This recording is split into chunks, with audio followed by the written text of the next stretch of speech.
Sir वहाँ पर आप छोटे छोटे बच्चों का स्कूल है, 100 मीटर स्कूल नजदीक है आपके? स्कूल जो है फैमिली परिवार वाले भी रहते हैं।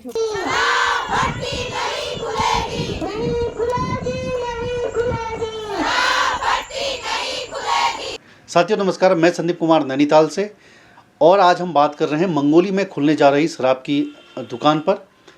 मंगोली में एक शराब की दुकान खुलने जा रही है जिसका ग्रामीण विरोध कर रहे हैं और 3 दिनों से विरोध जारी है ग्रामीणों का।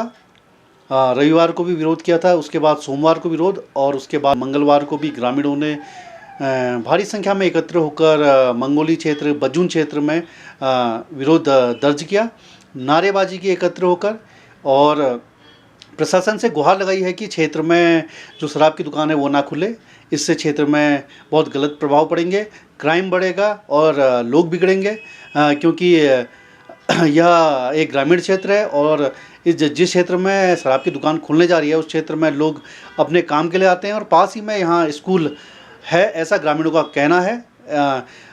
मंगलवार को ही क्षेत्र में पहुंचे कुमाऊं कमिश्नर दीपक रावत को ज्ञापन देकर महिलाओं ने चेतावनी दी है कि अगर बुधवार सुबह 10 बजे तक अगर दुकान के बंद होने या खोलने पर कोई सुनवाई नहीं हुई तो वह उग्र आंदोलन करेंगे, सड़क पर जमा होकर चक्का जाम करेंगे।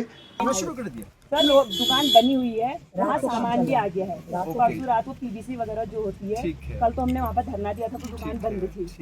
सर वहाँ पर आप छोटे छोटे बच्चों का स्कूल है, 100 मीटर स्कूल नजदीक है आपके? स्कूल जो है फैमिली परिवार वाले भी रहते छोटे हैं। छोटे बच्चों का स्कूल है, 100 मीटर की दूरी पर। ठीक है। और वहाँ पर हमारे बैंक का CSP सेंटर भी है। तो बेसिकली आप कर रहे हैं वहाँ पे दुकान ना वहाँ पे भी नहीं, बजून में भी नहीं,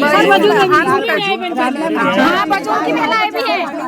तो मेरा ये मुझे ये जानना है आपको उस स्थान से आपत्ति है ना? पंचायत में नहीं चाहिए, और पता नहीं पंचायत में नहीं पूरे चाहिए। न्याय पंचायत सर हमें ऐसा है रोड साइड जहाँ भी है, तो बजून में ले लेंगे फिर क्या फायदा? बजून में नहीं चाहिए हमको, हमें वाइन की दुकान नहीं चाहिए। सर हमें नहीं मालूम अब तो उन्हीं इलाकों से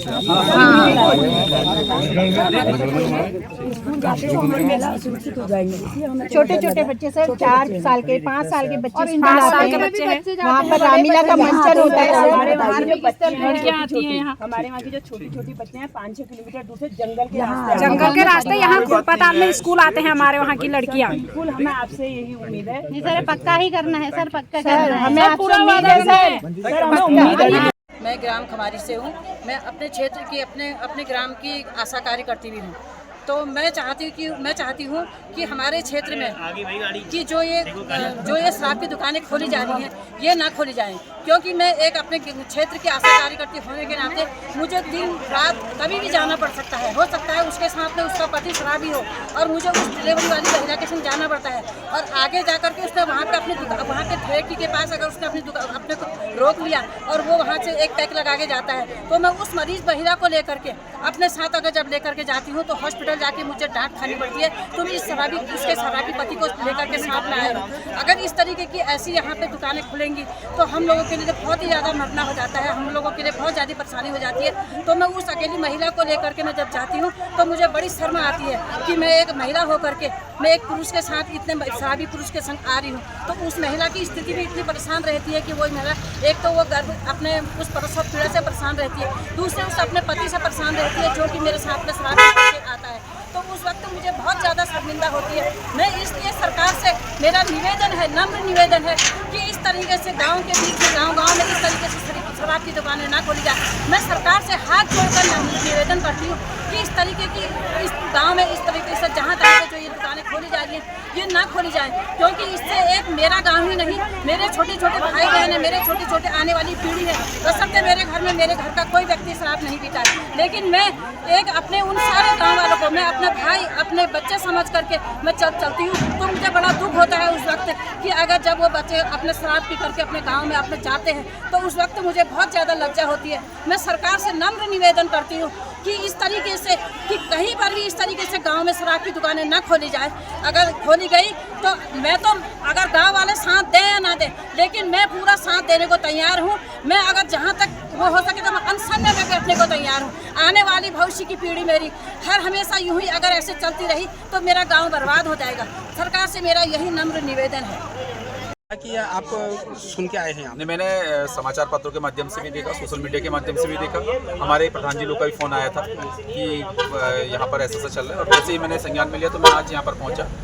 और ये वही महिलाएं हैं, ये वही औरतें हैं जिन्होंने उत्तराखंड को राज्य को लड़ने में शहीद भी हुई थी, और आज फिर ये इस उत्तराखंड के अस्मिता को, पहाड़ की अस्मिता को बचाने के लिए लड़ाई लड़ रही है। और निश्चित रूप से जब महिला एक शक्ति ठान लेती है, उसके इरादे इतने मजबूत होते हैं, चाहे वो शराब की कैसी दुकानें हों, उनको हटने में मजबूर होना पड़ेगा। पांडे जी, एक चीज़ पूछना चाहता हूँ, सरकार कहती है कि भाई राज्य को नशा मुक्त करो, फिर ये गाँव शराब की दुकानें क्यों खोली जा रही है? सरकार का क्या उद्देश्य है इसमें? यही चीज़ हम भी सरकार से पूछना चाहते हैं, इसलिए आज धरने में बैठे हैं कि भाई आप एक तरफ हम आपसे रोजगार मांग रहे हैं और आप कहते हैं कि इस प्रदेश को हमने उत्तराखंड से नशा मुक्त करना है, उसके बावजूद आप अगर ये सब कुछ कर रहे हैं और गांव में जाके अंतिम छोर में, अंतिम कोने में जाके आप शराब की दुकानों को खोल रहे हैं, ये कहीं ना कहीं हमारे जो नौजवान, हमारे भविष्य है, आने वाला जो हमारा भविष्य है, उस पीढ़ी को आप खत्म करना चाहते हैं।